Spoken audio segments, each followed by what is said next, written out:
अगर आप भी चाहते हैं कि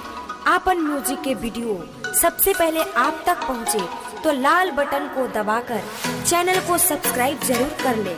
और साथ में बेल आइकन को दबाना ना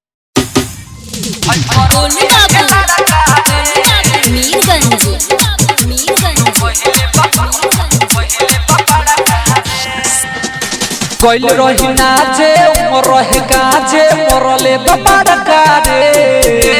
केतनो भगोइनी केतनो हटोइनी बाकी नहीं हर कारे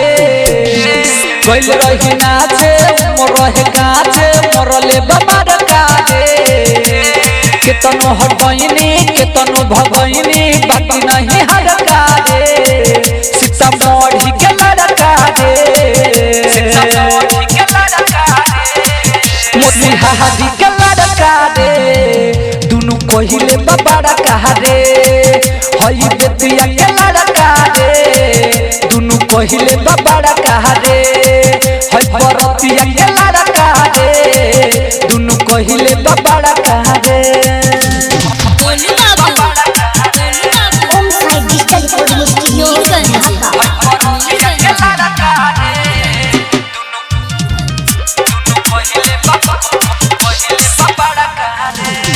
बुरा जोश लागल देखिए के जाके लागी चलवते हुआई गोइले आके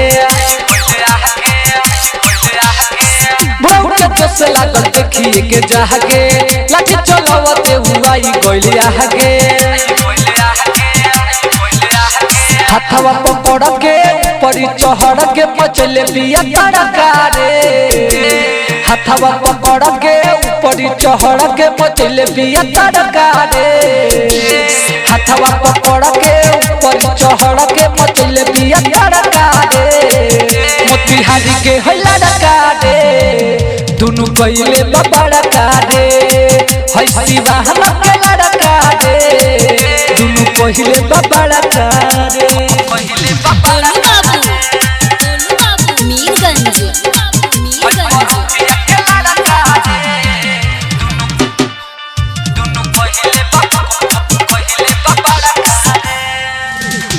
रही खिच के ले आइले यीशु के आरे मन मौज न चाहिए भगत रही खिच के ले आइले यीशु के आरे मन मौज न चाहिए रसीला रूपे सहयम धपी के सके लागल बलहरा रे रसीला रूपे सहयम धपी के सके लागल बलहरा के रसीला रूपे सहयम धपी के सके लागल बलहरा रे मोतिहारी के है लड़का रे दुनु कइले बाबा रे हई शिवहन के लड़का रे दुनु कइले बाबा रे कोइल रही नाचे उमर रहे काचे मरले बाबा रे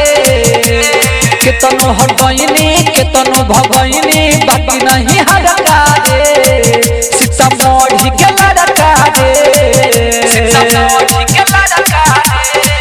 मोतिहारी के लड़का रे दुनु कोहिले बाबा कहा रे